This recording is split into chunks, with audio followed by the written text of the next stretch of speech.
O Senhor esteja convosco. Proclamação do Evangelho de Jesus Cristo, segundo São Lucas.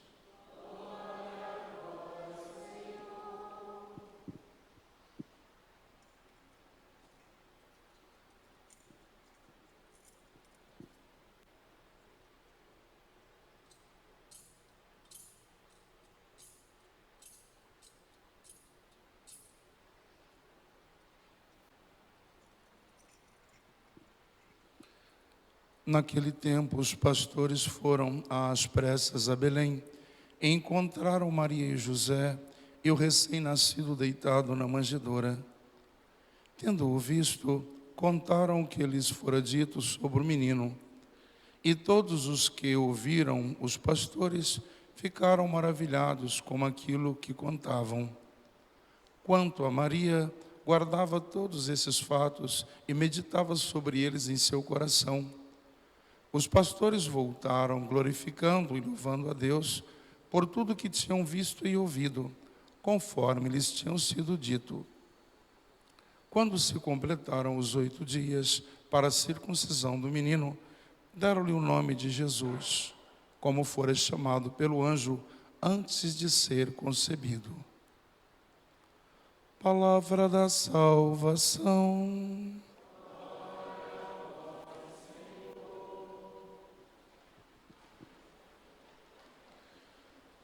Antes do Concílio do Vaticano II, esta solenidade que nós celebramos hoje, 8 dias, para confirmar através daquilo que nós ouvimos através do Evangelho, sobretudo no versículo 21, a igreja celebrava a circuncisão de Jesus.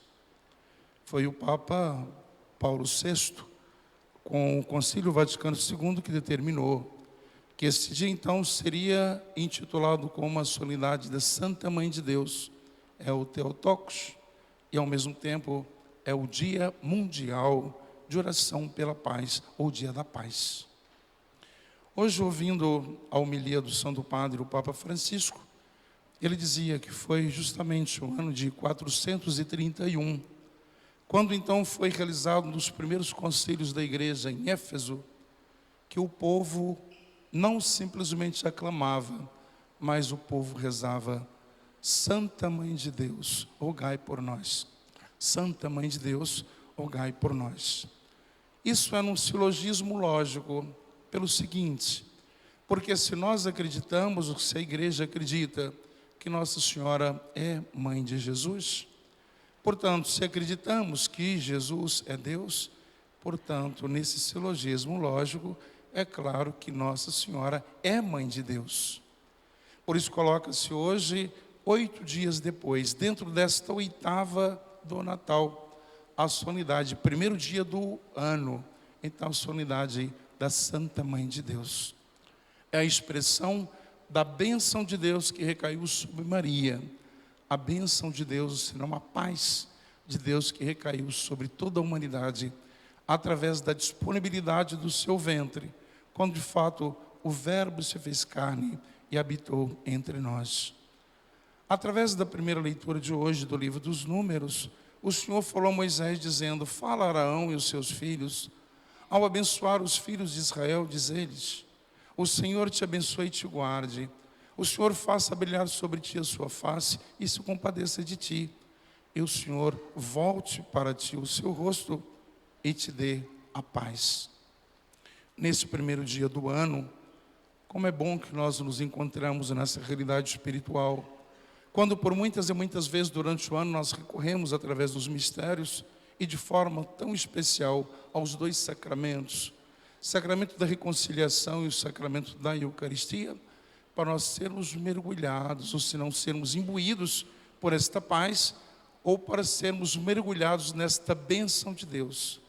E costumamos dizer que não é simplesmente uma bênção momentânea, uma bênção que se passa em nossas vidas, mas até mesmo se nós acreditamos que somos imagem e semelhança de Deus, somos morados do Espírito Santo, viemos das entranhas de Deus. Se Deus é esta bênção por essência ou por excelência, Portanto, nós somos com que abençoados. Viemos pedir esta bênção, mas ao mesmo tempo, nesta Eucaristia, que nós sejamos conscientes da nossa missão como abençoados de Deus.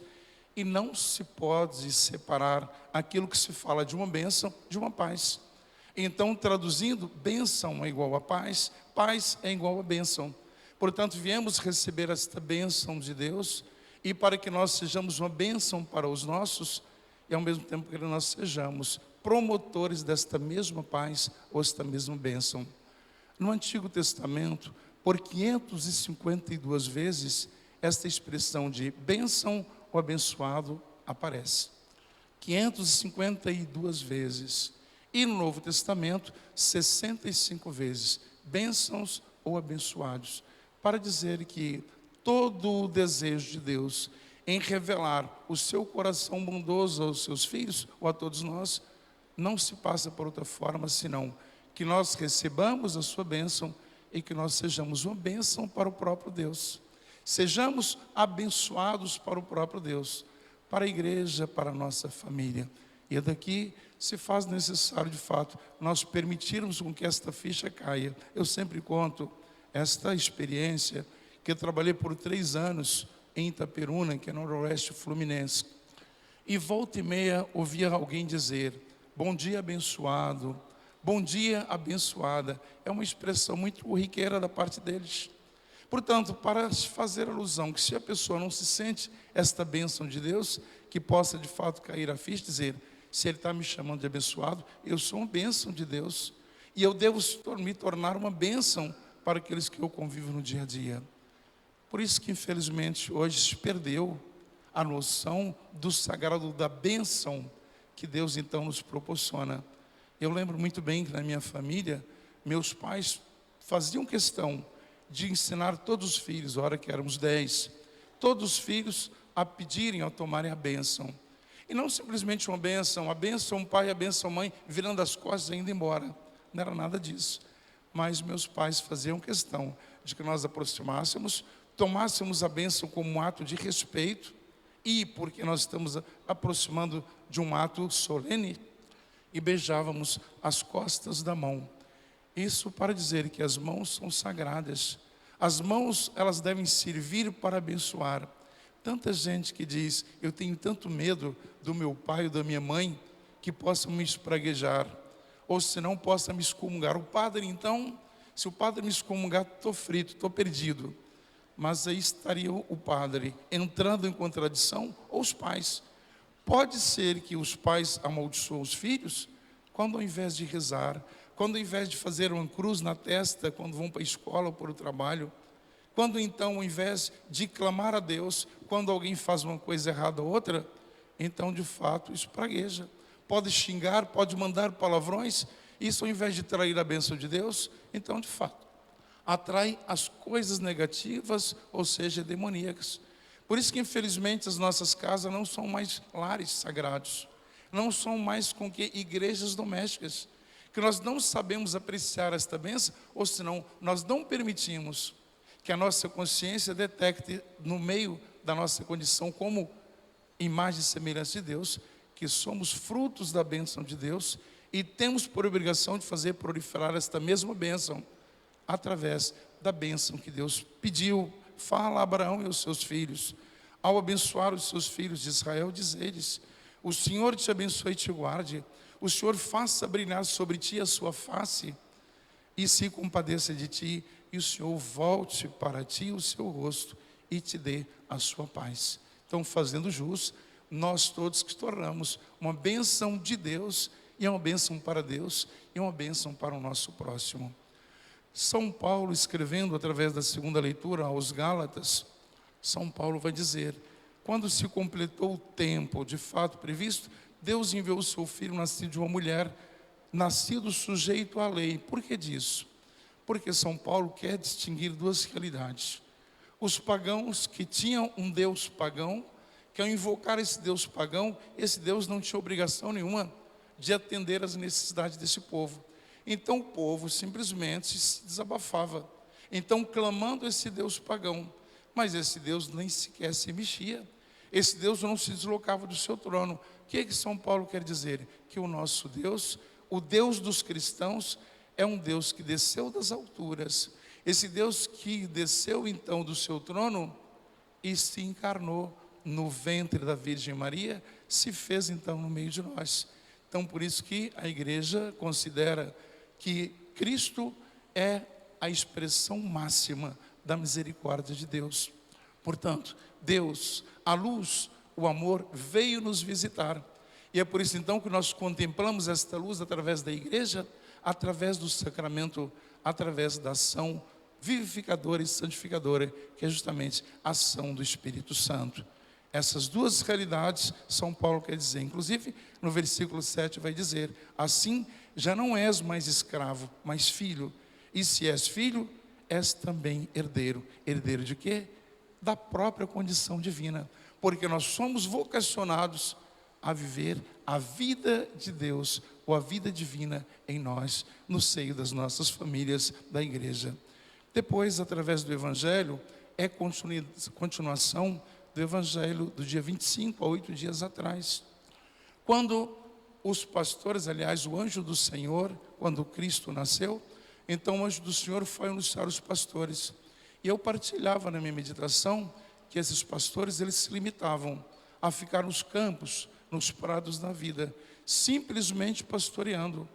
Então eram homens totalmente rudes, eram homens que não abriam o coração à conversão, portanto era discriminado pelos próprios israelitas. E quando o anjo aparece aos pastores, dizia o evangelho do domingo passado, uma luz divina os envolveu, a luz de Deus os envolveu, e eles então ficaram cheios da ação de Deus. E eu dizia que infelizmente quantas vezes nós preferimos viver nas trevas. O homem é vocacionado, partilhava isso convosco, ele é vocacionado a viver na luz, ou ser luz. E eu dizia, oxalá que quando nós nos encontrarmos em trevas, quando nós encontrarmos em noites traiçoeiras, quando nós encontrarmos então em turbulências, em noites escuras, então que a luz do Senhor possa nos envolver e possa nos tirar das trevas, inclusive para que possa nos causar um grande incômodo, para nós não acomodarmos nas trevas, porque nós somos vocacionados a ver esta luz, ter esta luz do Senhor em nossas vidas. Eu costumo dizer que quando nós tiramos Deus, quando nós não reparamos mais que existe paz, que ainda existe paz, que ainda existe amor, que existe fraternidade, uma família consolidada através da Sagrada Família de Nazaré, nós excluímos totalmente Deus. E quando nós excluímos Deus da nossa vida, da nossa existência, nós então damos espaço para o caos, para a escuridão, para a treva, ou para as trevas. E é por isso que volta e meia estamos que estar atentos e pedirmos ao Senhor que nos envolva constantemente esta luz, para vermos diversas vezes, diversas formas, a mão protetora que nos protege e que está erguida em nós, justamente para que nós possamos ser uma bênção para o próprio Deus. E depois encontrar um recém-nascido deitado na manjedoura. Veja a expressão, o Santo Padre até dizia hoje na homilia, os pastores foram às pressas a Belém. Também no Evangelho de São Lucas, quando Nossa Senhora, ela concebe por ação do Espírito Santo, ela vai ter com a Isabel. E a expressão vai apressadamente. Esta expressão do apressadamente, ela tem um sentido muito forte, teologicamente falando. É de que nós não podemos deixar por amanhã. Muitas vezes nós temos tendência de buscarmos ou promovermos a paz amanhã. Hoje tem lugar para a desordem. Tem lugar então para as frustrações, para o descontentamento, para as lamentações. Deixa para amanhã, deixa para depois. Então é isso que quer dizer o apressadamente, tanto no Evangelho de São Lucas, referido em Nossa Senhora, que ela vai levar a paz, vai levar o Espírito Santo, vai levar o menino. A visita à sua prima Isabel, como hoje, os pastores foram às pressas a Belém e encontraram quem? Maria e José e o recém-nascido deitado na manjedoura. Diferentemente da realidade dos pastores ou dos magos, que quando eles foram, levaram presentes. Chegando diante da manjedoura, ajoelharam, prostraram-se e adoraram o Senhor. Enquanto esses pastores, que eram rudes, conforme dizia, encontraram Maria e José e o recém-nascido deitado numa manjedoura, tendo-o visto, contaram o que lhes foram dito sobre o menino. Então tiveram o desejo de ir, porque foram envolvidos pela luz, um verbo. Depois tiveram o outro desejo de ver e constatar com os seus próprios olhos a realidade de um Deus menino perante aos seus olhos. Portanto, não se contentaram simplesmente em adorar o Senhor.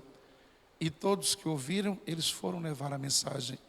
E todos que ouviram, os pastores, ficaram maravilhados com aquilo que contavam. Mais uma vez, é a expressão do nosso batismo. Ide por todo mundo e anunciai a boa nova a toda criatura. Não é para o amanhã ou para o depois, é para o ontem, é para o imediato. Comungarmos desta luz, vivermos sob esta luz, sob o prisma desta luz, sermos contagiados por esta luz e levarmos esta luz a toda criatura. Quanto a Maria, guardava todos esses fatos e meditava sobre eles em seu coração. Não é porque Maria era bobinha, não é porque Maria não sabia do que estava se passando, mas quando o Evangelho relata isso, quanto a Maria, guardava todos esses fatos e meditava sobre eles em seu coração.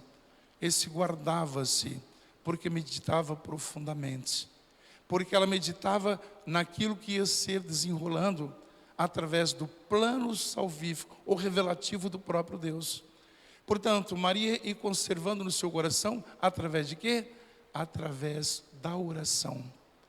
Caros pais, eu hoje, domingo passado dizia, hoje trazem a imagem da Sagrada Família. Hoje vem com os pais, trazem os filhos, vem a família, para receber esta bênção especial, no final vão receber. O presépio, daqui a pouco nós vamos desmontar, nós vamos guardar, mas a Sagrada Família vai estar exposta na nossa sala, em cima de um móvel, no nosso nicho, para nós contemplarmos a Sagrada Família de Nazaré, a casa onde se alternava tanto o trabalho, para que ninguém viva na ociosidade, mas para que possa arregaçar as mangas, trabalhar sobretudo, para que todos possam viver dignamente como filhos de Deus. E depois a oração.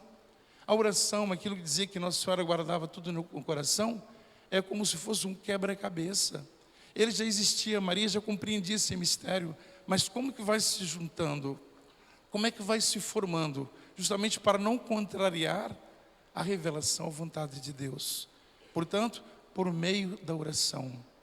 E dizia ainda o Papa hoje, nessa homilia, de que tanta necessidade nós temos de rezar pela paz do mundo.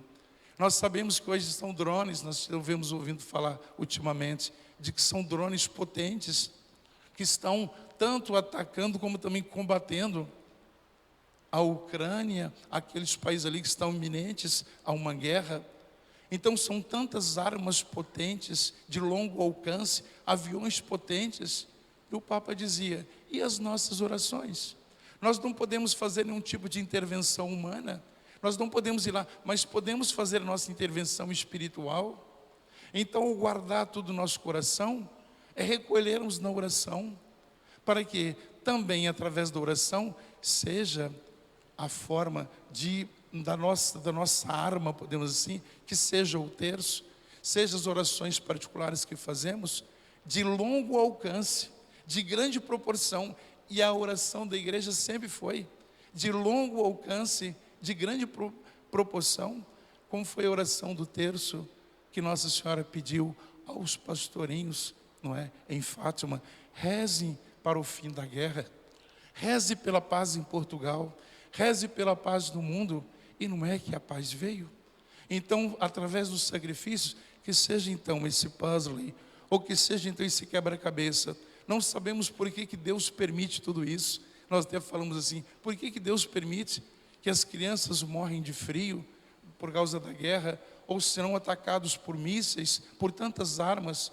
Por que isso sucede? Não é porque Deus quer, não é porque Deus permite, mas é a conveniência e endurecimento de corações. Infelizmente, porque tudo aquilo que é proveniente de Deus vem da paz, e Deus é paz. Se nós então nos recolhemos ou permitimos que o nosso coração de fato então forme esse grande quebra-cabeça que nós não entendemos, então de fato que seja a nossa oração recolhida aos pés de Jesus, recolhida então pela ação do Espírito Santo, a nossa arma de longo alcance, para que possa frear, para que possa então determinar que estas guerras, não simplesmente a guerra na Ucrânia, mas existem tantas picuinhas, tantas guerras. Estamos vendo a guerra política em nosso país, nós sabemos quantas guerras que existem na família, sem paciência, o marido com a esposa com o marido, os filhos da mesma forma, não se há mais respeito, não se há mais a consciência de que a família é um dom de Deus, à luz daquilo que é a Sagrada Família de Nazaré. Portanto, Nossa Senhora guardava tudo no coração para dizer que a nossa oração, brotada ou se não recolhida em nossa alma, em nosso coração, é uma arma de grande potência e de longo alcance. E depois, quando se completaram os dias para a circuncisão do menino, deram-lhe o nome de Jesus, como fora chamado pelo anjo antes de ser concebido, que significa o Emanuel, o Deus conosco. Que nós tenhamos essa certeza de que Deus não é um Deus dos pagãos, que Deus não é um Deus que está longínquo, muito menos que é um Deus surdo ou um Deus cego. Deus sabe das nossas necessidades, Deus vê, vigila constantemente os seus filhos, que somos todos nós, que porque nós somos herança deste mesmo Deus, o que é preciso nós conscientizarmos de que fato nós somos a expressão da paz de Deus, do amor de Deus, para que nós, ao vivermos imbuídos por esta graça, esta paz, que nós sejamos testemunhos desta mesma graça e desta mesma paz, e sejamos esses testemunhos, sejam promotores desta verdade, porque esta verdade é que nos liberta e nos libertará. E assim seja. Amém.